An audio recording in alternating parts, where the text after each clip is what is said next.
Bonjour à toutes et à tous. Aujourd'hui, on enfile notre casquette de détective de base de données. On va se pencher sur une affaire vraiment étrange. Une requête toute simple qui, contre toute attente, prenait des heures à s'exécuter. C'est vraiment la question qui tue, non ? Comment une requête qui a l'air totalement inoffensive peut paralyser tout un système, bloquer les mises à jour critiques et coûter une fortune en temps et en ressources ? C'est ce qu'on va découvrir ensemble, pas à pas. Alors voilà le plan d'attaque pour notre enquête. On va commencer par la scène du crime, la fameuse requête. Ensuite, on va chercher des indices, on va suivre une ou deux fausses pistes avant de démasquer le vrai coupable. Et bien sûr, à la fin, on résout l'affaire. C'est parti. On commence donc par le début, la scène du crime. Imaginez, un processus de déploiement super important est complètement bloqué. Et la cause, c'est une seule requête SQL. Pourtant, quand on regarde le code, à première vue, il n'y a rien qui saute aux yeux. Et là voilà, notre coupable, enfin notre suspect numéro 1. C'est une jointure tout ce qu'il y a de plus classique entre une table Events et une table PostgreSDBS. Et puis il y a cette clause limite 1 qui est super importante. Ça veut dire arrête-toi dès que tu as trouvé un seul résultat. Franchement, sur le papier, tout a l'air nickel. Les index sont en place, la requête est simple, alors où est le piège ? Bon, puisque la requête elle-même n'a pas l'air d'être le problème, il faut creuser ailleurs. Et en base de données, l'étape suivante, c'est de regarder les données elles-mêmes. C'est souvent là que les indices les plus croustillants se cachent. Et là, premier indice de taille. La table Events, c'est un monstre. On parle d'environ 90 millions de lignes. À côté, la table PostgreSDBS est minuscule, avec ses 100 000 lignes. On a donc un déséquilibre absolument massif. Et ça devient encore plus fou quand on regarde de plus près. Sur ces 90 millions d'événements, seulement 0,01% peuvent potentiellement correspondre à ce qu'on cherche. C'est littéralement chercher une aiguille dans une botte de foin. Normalement, c'est exactement le genre de problème qu'une base de données bien optimisée, avec les bons index, est censée gérer sans sourciller. Normalement. Allez, il est temps de passer à l'interrogatoire. Et pour ça, on a un outil magique, la commande explain. C'est un peu comme demander à la base de données de nous révéler son plan d'attaque, de nous dire exactement, étape par étape, comment elle compte s'y prendre pour trouver cette fameuse aiguille. Et le plan d'exécution nous révèle un truc crucial. La base de données a décidé d'utiliser une stratégie qui s'appelle un merge join. C'est une méthode super efficace, mais elle a une condition non négociable. Il faut que les deux listes de données qu'elle compare soient déjà triées exactement de la même manière. Pensez une fermeture éclair, ça ne marche que si les dents sont bien alignées. Et là, c'est le moment Eureka. L'index de notre grosse table Events est trié par ordre alphabétique. Les événements qui nous intéressent, eux, commencent par le préfixe DPG-. Le problème, c'est que bien avant dans l'alphabet, il y a des millions d'événements de cron jobs qui commencent par CRN-. Du coup, la base de données, pour faire son merge join, devait lire et lire et lire des millions de lignes inutiles avant même d'arriver à la première ligne qui pourrait l'intéresser. 79 millions. On parle bien de 79 millions de lignes que la base de données a scannées pour rien. Voilà la source de nos heures d'attente. L'arme du crime, c'était ce plan d'exécution complètement inadapté. Bon, maintenant qu'on sait ça, on a tenté une première correction. Et elle a marché, oui.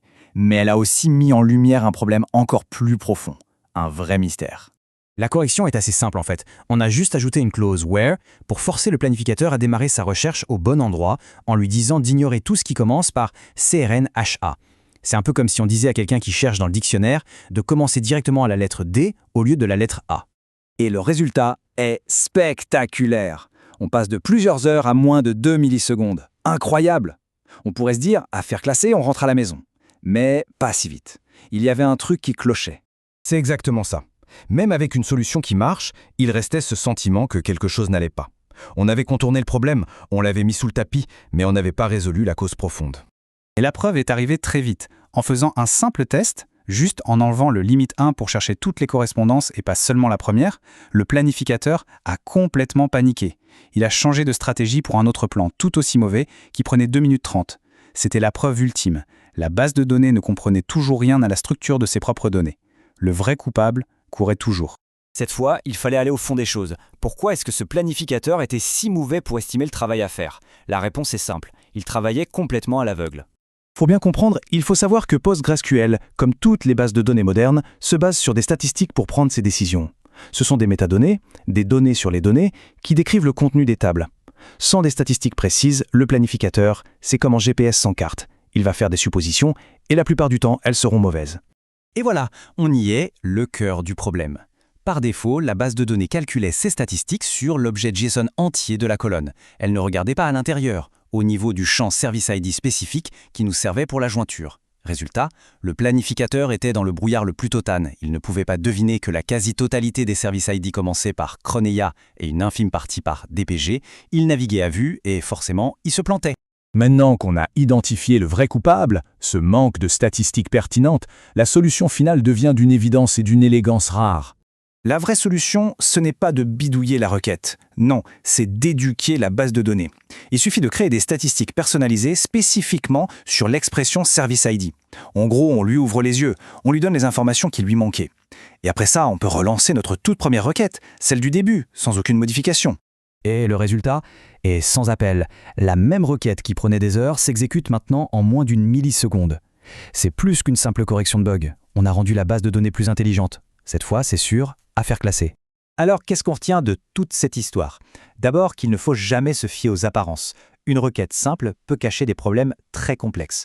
Ensuite, Explain est notre meilleur ami pour jouer au détective. Et surtout, la leçon la plus importante, la distribution des données et les statistiques, c'est le cerveau du système. Sans ça, même les meilleurs index du monde ne servent à rien. Finalement, tout se résume à une chose, connaître ces données sur le bout des doigts. Et ça nous amène à une dernière question pour la route. Cette histoire, c'est celle d'une base de données qui faisait des suppositions complètement fausses sur ses propres données. La question qu'on peut se poser donc, quelles hypothèses erronées, quelles suppositions cachées nos propres bases de données sont-elles en train de faire, là, en ce moment même? Merci d'avoir suivi cette analyse et à très bientôt.